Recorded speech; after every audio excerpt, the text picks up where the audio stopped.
Հեսա լիքը բաներ եք ասել, կանրադառնամ։ Հա, Գեղամ Մանուկյանը ասում է, ցիտում է իր ելույթից. Ղարաբաղյան շարժումը պայքար էր պետականության ամրապնդման համար։ Սա ասում է Գեղամ Մանուկյանը։ Այս դատողության, այս հայտարարությունից բխում է,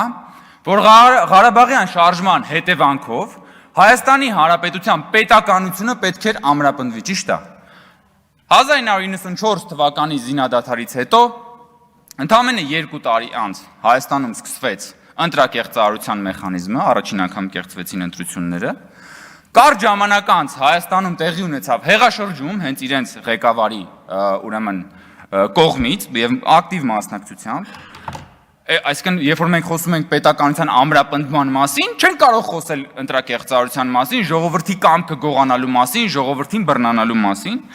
Իսկ հա ձեր ղեկավարի իշխանության տարիներին Հայաստանում սկսվեց մի իսկական արյան բաղնիք քաղաքական սպանությունների։ Ես հիմա ուզում եմ կարդամ, միա դուք ասեք, տենց պետականությունն եք ամրապնդվել են եւ մամուլում ու տարբեր մի բաներում շրջանակներում ձեր ղեկավարի իշխանությունը բնորոշվել է որպես արյունոկ տասնամյակ։ Եվ ահա թե ովքեր են եղել գոնե մի մասը այդ զոհերի։ Հենրիկ Խաչատրյան, Հայաստանի Հանրապետության գլխավոր դատախազ, սպանվել է հրազենից իր աշխատասենյակում 1998 թվականի օգոստոսի 6-ին։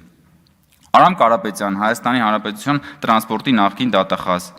սպանվել է կրկին ձեր ղեկավարի իշխանության տարիներին։ Վարամ Խորխորունի ՀՀ պաշտպանության փոխնախարար գնդապետ սպանվել է 1998 թվականի դեկտեմբերի 10-ին իր բնակարանի շքամուտքում հրազենից, սպանությունը բացահայտված չի։ Արծրուն Մարգարյան, Հայաստանի Հանրապետության ներքին գործերի փոխնախարար, սպանվել է 99 թվականի փետրվարի 9-ին պաշտոնական վարկածով 2 կրակոցով։ Ինքնասպանություն է գործել, մի անգամ կրակելով գլխին, մի անգամ սրտի շրջանում։ Վազգեն Սարգսյան, Հայաստանի Հանրապետության վարչապետ, սպանվել է 99 թվականի հոկտեմբերի 27-ին Ազգային ժողովի դահլիճում։ Կարեն Դեմիրճյան, ԱԺ նախագահ, Հայաստանի ժողովրդական կուսակցության նախագահ, սպանվել է 99 հոկտեմբերի 27-ին։ Յուրի Բախշյան, ԱԺ փոխնախագահ, սպանվել է 99 հոկտեմբերի 27-ին։ Ռուբեն Միրոյան, ԱԺ փոխնախագահ, սպանվել է հոկտեմբերի 27-ին։ Լեոնարդ Պետրոսյան, ՀՀ օպերատիվ նախարար, սպանվել է հոկտեմբերի 27-ին։ Արմենակ Արմենակյան, ԱԺ պատգամավոր, սպանվել է հոկտեմբերի 27-ին։ Հենրիկ Աբրահամյան, ԱԺ պատգամավոր, սպանվել է հոկտեմբերի 27-ին։ Միքայել Քոթանյան, ԱԺ պատգամավոր, սպանվել է հոկտեմբերի 27-ին։ Պողոս Պողոսյան, Վրաստանի քաղաքացի, սպանվել է 2001 թվականի սեպտեմբերի 25-ին Առագաստ սրճարանում Քոչանի թիկնապահների կողմից ծեծվելու հետևանքով նախագահին պրիվետ ռոբ արտահայտությամբ ողջունելու համար, դաշնակցական էր։ Տիգրան Նաղդալյան, լրագրող, Հանրային հեռուստախորհրդի նախագահ, սպանվել է 2002 թվականի դեկտեմբերի 28-ին ծնողների տան շքամուտքի հրազենից, եւ սա մի մասն է։ Սենց եք դուք Ղարաբաղյան շարժման հետևանքով պետականություն ուժեղացրել։ Սենց եք ուժեղացրել։ Բա հաղթել էինք։ Բա հաղթանակից հետո պետքա լիներ ժողովրդավարություն, հաղթանակից հետո պիտի լիներ խաղաղություն, հաղթանակից հետո պետքա լիներ հանրային համերաշխություն, բա դրանից հետո քաղաքական քանի հատ սպանություններ եք իրականացրել։ Գլխատել եք պետությունը, դուք այսօր եկել խոսում եք պետականության ամրապնդումից։ Հաղթանակից հետո, տնտեսա, դուք ազգային հարստությունը մսխել եք հաղթանակից հետո, գույք պարտքի դիմացել, մնացած ամեն ինչը, որ այսօր ապօրինի գույքի բռնագանձման օրենքով էլ դրա մի մասն է նույնիսկ հայցադիմումներով։ Բա հաղթանակից հետո ձեր 3 նախագահների իշխանությունները Հայաստանից 1 միլիոն մարդ բան արել, հեռացել անվերադարձ։ Բա Ղարաբաղյան շարժման տրամաբանական հետևանքը դա է եղել։ Դուք դա հենց սրա մասին ենք մենք խոսում։ Բա եթե Ղարաբաղյան շարժման հետևանքը պիտի լիներ պետականության ամրապնդումը, բա ինչ եք դուք արել այդ պետականության հետ։ Հետո եկել եք ստեղ ժողովրդին բան եք անում, վաճառում եք բան գավառական սենտիմենտալիզմ, բա գիտեք մենք բան հիշողությունը, սահմանները, նայեք հələ մի հատ ինչ է ասում։ Հերթական անգամ նվաճում է քաղաքական անմեղսունակության Էվերեստը պարոն Մանուկյանը։ Նայեք ինչ է ասում։ Մեղադրելով մեզ եւ որ մենք պաշտպանում ենք Հայաստանի ինքնիշխան սահմանները եւ Հայաստանի ուրեմն նաեւ քարտեզը, որը վարչապետը ցույց է տալիս, ասում է, այսպիսով այս իշխանությունն ասում է, մոռացեք այն ամենը, ինչ դուրս է հայրենիքի քարտեզից։ Այսինքն դուք ինչ եք առաջարկում, որ այն ինչը որ Հայաստանի քարտեզից դուրս է, դրա հետ ինչ եք պատրաստվում անել։ Որն է ձեր առաջարկը։ Հերիքա ճամարտակ եք ժողովրդ տեսքում եկեք Հայաստանի Հանրապետության քաղաքացիներին ասեք, դուք ինչ եք ուզում անեք։ Պատրաստվում եք հարձակվել Հայաստանից այս քարտեզից դուրս որևէ կողմի վրա, պատրաստվում եք դա անել։ Եթե պատրաստվում եք դա անել, ում հաշվին եք դուք դա անում։ Ում հաշվին եք դուք պատրաստվում անել դա։ Հայտնի մի անգամ են հռոմեական հայտնի ավանդույթը այստեղ պատմել են, որ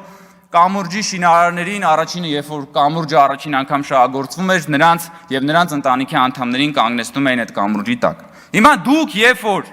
ասում եք ըստ էության, որ պատերազմ եք նախաձեռնել, դուք կանգնելու եք այդ կամուրջի տակ, դուք ինքներդ ձեր մաշկը դնելու եք այդ կամուրջի տակ, կամուրջը այստեղ ճակերտավորի թե չէ։